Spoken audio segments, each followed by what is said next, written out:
दोस्तों, रोहित और पुष्पा दोनों एक दूसरे से जिस्मानी संबंध बनाने में लगे हुए थे। उस रामगढ़ के भूतिया किले में दोनों इस बात से अनजान थे कि उसको कोई तीसरा आदमी खूंखार नजरों से देख रहा है। तभी जोर से किसी चीज के गिरने की आवाज आ जाती है। पुष्पा रोहित से अलग होते हैं, आसपास देखते हैं, दोनों डरे हुए थे। अब आसपास देखते हैं लेकिन उसको कोई चीज नजर नहीं आती है। अब दोनों फिर अपने मस्ती में लग जाते हैं। मस्ती करते करते कब शाम हो जाती है दोनों को पता ही नहीं चलता और रामगढ़ का किला बाहर से बंद कर दिया जाता है। दरअसल रामगढ़ का किला श्रापित किला था और वहां का नियम था कि शाम होते बाहर से किले का दरवाजा बंद कर दिया जाए। अब रोहित बाहर आकर देखता है लेकिन किले का दरवाजा बंद हो जाता है। वह आकर पुष्पा से बताता है कि दरवाजा तो बंद हो चुका है, अब हम क्या करें। अब दोनों फैसला करते हैं कि रात हम यहीं पर रुकेंगे। अब दोनों जाकर एक कोने में बैठ जाते हैं और रात होने का इंतजार करने लगते हैं।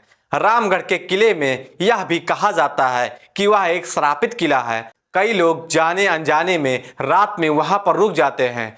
कुछ किस्मत वाले होते हैं जो बाहर आ जाते हैं और कुछ बदकिस्मत लोग ही होते हैं जो रात में रहस्यमय तरीके से गायब हो जाते हैं। अब पुष्पा और रोहित दोनों एक कोने में जाकर बैठ जाते हैं, बातें करने लगते हैं। अब दोनों को कब नींद आ जाती है पता ही नहीं चलता। दोनों गहरी नींद में सो जाते हैं।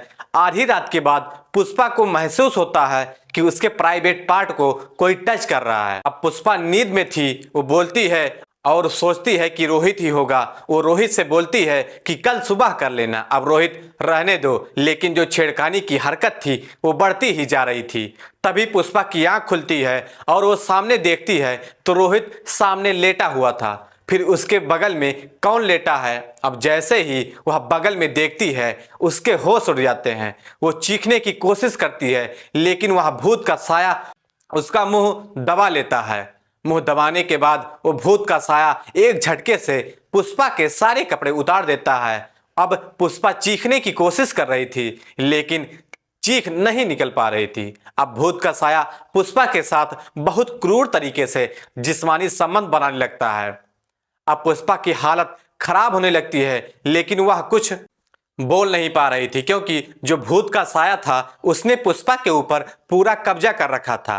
अब खेल करीब 1 घंटा तक चलता रहता है। 1 घंटे के बाद वह भूत का साया पुष्पा को छोड़कर गायब हो जाता है। तभी पुष्पा बहुत जोर से चीखती है।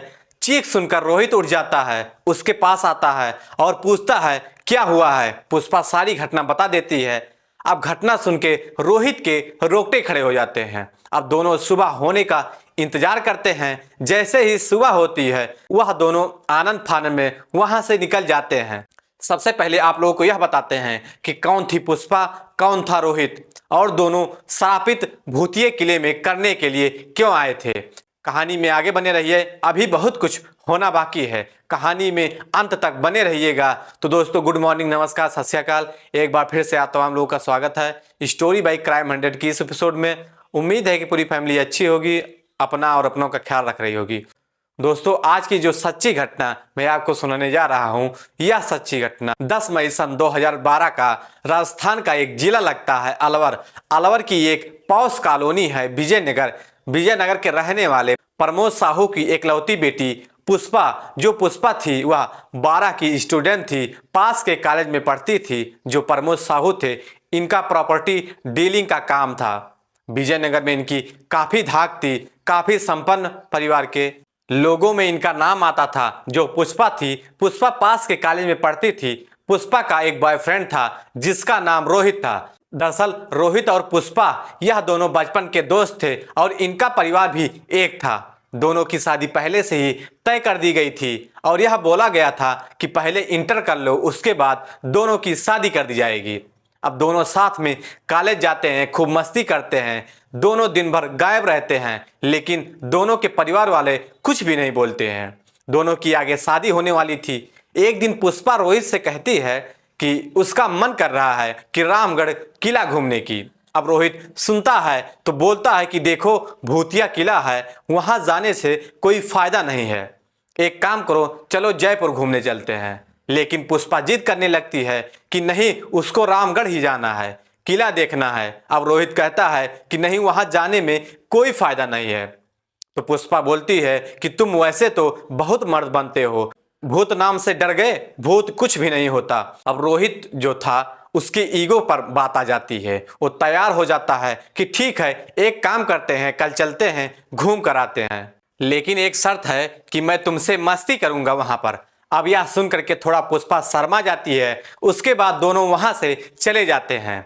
अगले दिन दोनों तैयारी करते हैं कि चलना है। अब जो रोहित था वह पुष्पा के घर आता है बाइक लेकर कि जल्दी चलो, लेट हो रहा है, क्योंकि अगर लेट हो जाएगा तो बहुत टाइम हो जाएगा। अब पुष्पा कहती है ठीक है, निकलते हैं, थोड़ा सा काम बाकी है, कर लेती हूँ, उसके बाद चलते हैं। अब जल्दबाजी में वो अपना काम निपटा लेती है। उसके बाद दोनों तैयार होते हैं और रामगढ़ के किले के लिए निकल पड़ते हैं। पुष्पा और रोहित रामगढ़ किला पहुंच जाते हैं। अब दोनों पहुंचने के बाद वहां कोल्ड ड्रिंक, कॉफी वगैरह पीते हैं, साथ में कुछ सामान भी ले गए थे, कुछ खाते पीते हैं, मस्ती करते हैं और पूरा किला घूमते हैं। दोनों बहुत सारी फोटो भी खींचते हैं। वहां पे मस्ती में कब टाइम निकल जाता है पता ही नहीं चलता और शाम होने लगती है। बीच में रोहित ने पुष्पा से बोला था कि देखो टाइम हो रहा है, यह किला शाम को बंद हो जाता है, यह गवर्नमेंट का आदेश है। लेकिन पुष्पा अपनी मस्ती में थी, वो कहाँ मानने वाली थी। कब शाम हो जाती है पता ही नहीं चलता और दरवाजा बाहर से बंद कर दिया जाता है। अब रोहित जाकर दरवाजे के पास देखता है तो दरवाजा बंद था। वो वापस आता है और पुष्पा से बोलता है कि दरवाजा तो बंद हो गया है, अब हमको रात यहीं रुकना पड़ेगा। पुष्पा भी डर जाती है कि यार कैसे रहेंगे, लेकिन दोनों यह फैसला करते हैं कि उनको रात इसी किले में काटनी पड़ेगी। अब रात का वक्त होता है, दोनों थक कर सो जाते हैं। कब नींद आ जाती है, नींद उनको अपनी खामोश में ले लेती है, पता ही नहीं चलता। रात को क्या होता है पुष्पा के साथ, यह बातें मैंने आप सबको पहले ही सुना चुका हूं। अब आगे और भयानक घटना होने वाली है, इसके लिए कहानी अंत तक सुनिए और हो सके तो चैनल को प्लीज सब्सक्राइब कर दीजिए। रोहित और पुष्पा दोनों रामगढ़ से जल्दी जल्दी घर वापस आते हैं। रोहित पुष्पा को उसके घर छोड़कर अपने घर चला आता है। पुष्पा के दिमाग में वही बातें चल रही थी जो हादसा उसके साथ रामगढ़ के किले में हुआ था। अब पुष्पा पूरा दिन गुमसुम रहती है। उसके बाद रात का टाइम आता है, सब लोग घर के डिनर करते हैं और अपने अपने कमरे में चले जाते हैं।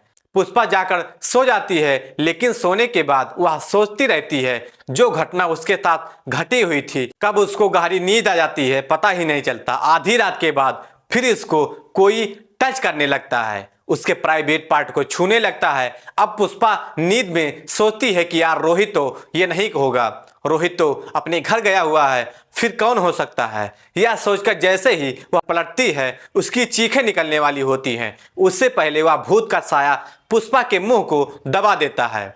यह वही भूत का साया था जिसने रामगढ़ में पुष्पा के साथ बलात्कार किया था। भूत का साया पुष्पा को उठाकर बाथरूम में ले जाता है। बाथरूम में ले जाने के बाद उसके सारे कपड़े झटके से अलग कर देता है। अब पुष्पा चीखने की कोशिश तो कर रही थी, लेकिन चीख नहीं पा रही थी, मजबूरी थी, क्योंकि भूत का साया जिस हिसाब से पुष्पा को पकड़ रखा था उससे छूटना पुष्पा के लिए बहुत मुश्किल होता जा रहा था। 1 घंटे तक वह भूत का साया बहुत क्रूर तरीके से पुष्पा के साथ बलात्कार करता है। बलात्कार करने के बाद वो भूत का साया वहां से गायब हो जाता है। अब पुष्पा रोते हुए पूरे नग्न अवस्था में उसी बाथरूम में बैठ जाती है। इस घटना के करीब 2 साल बाद तक वह भूत का साया फिर कभी भी पुष्पा की जिंदगी वापस नहीं आया था। अब पुष्पा खुश रहने लगी थी क्योंकि वह भूत का साया अब पुष्पा का पीछा छोड़ चुकी थी। 1 मार्च 2014 पुष्पा और रोहित का इंटर कंप्लीट हो गया था। इंटर कंप्लीट होने के बाद दोनों के घर वालों ने सोचा था कि इंटर कंप्लीट हो गया है, चलो इनका अब शादी कर देते हैं। रोहित और पुष्पा की बड़े धूमधाम के साथ शादी कर दी जाती है। शादी के बाद दुल्हन बनकर पुष्पा रोहित के घर जाती है। रोहित के घर का माहौल बेहद खुशनुमा था। बहुत सारे रिश्तेदार आए हुए थे, गीत संगीत बज रहा था। कब रात आ जाती है पता ही नहीं चलता। आज रोहित और पुष्पा की सुहागरात थी। अब रोहित और पुष्पा कमरे में जाते हैं, दोनों एक दूसरे से प्यार करते हैं, सुहागरात मनाते हैं और दोनों थक कर सो जाते हैं। आधी रात के बाद फिर पुष्पा को लगता है उसको कोई टच कर रहा है। करीब 2 साल गुजर गए थे, इसलिए पुष्पा के दिमाग में वह ख्याल नहीं आया था कि वह भूत का साया भी हो सकता है। पुष्पा को लगता है कि रोहित ही होगा। वो आनाकानी करती है कि नहीं रोहित रहने दो। तभी उसको लगता है कि रोहित तो सामने लेटा हुआ है, उसके बगल में कौन है, और जैसे ही वह देखती है उसकी हालत खराब हो जाती है। वह वही भूत का साया था जिसने 2 साल पहले पुष्पा का लगातार बलात्कार किया था। अब पुष्पा जैसे ही चीखने वाली होती है वह भूत का साया पुष्पा के मुंह को दबा कर रख देता है। उसके बाद फिर वही काम, सारे कपड़े उतार देता है, लेकिन इस बार वह भूत का साया पहले के मुकाबले ज्यादा हैवानियत के साथ पुष्पा के साथ संबंध बना रहा था। पुष्पा कुछ कर भी नहीं पा रही थी, सिर्फ छटपटा रही थी क्योंकि उसके मुंह को भूत ने अपने हाथ से दबा रखा था।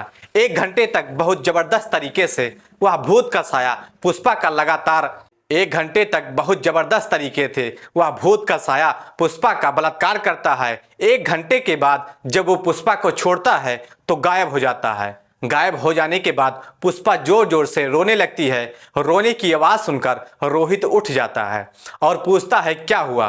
पुष्पा बताती है फिर वही भूत आया था। अब रोहित यह सुनकर रोहित का हालत खराब हो जाता है कि यार फिर से वो आने लगा है। सुबह हो जाती है, पता ही नहीं चलता। सुबह पुष्पा और रोहित यह सारी घटना का जिक्र अपने घर वालों से करते हैं और उनको बताते हैं कि पिछले 2 सालों से यह सारी घटनाएं उनके साथ हो रही थी। अब यह सुनकर घर वालों के पैरों के तले जमीन खिसक जाती है कि उसके साथ इतनी भयानक घटना हो रही थी और इनको बताया भी नहीं गया।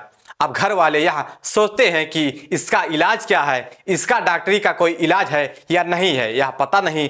रिश्तेदार में एक रिश्तेदार बताता है कि इसको मेहंदीपुर बालाजी लेकर जाओ। कहते हैं वहां जाने के बाद इस टाइप के जो साए होते हैं वह छूट जाते हैं।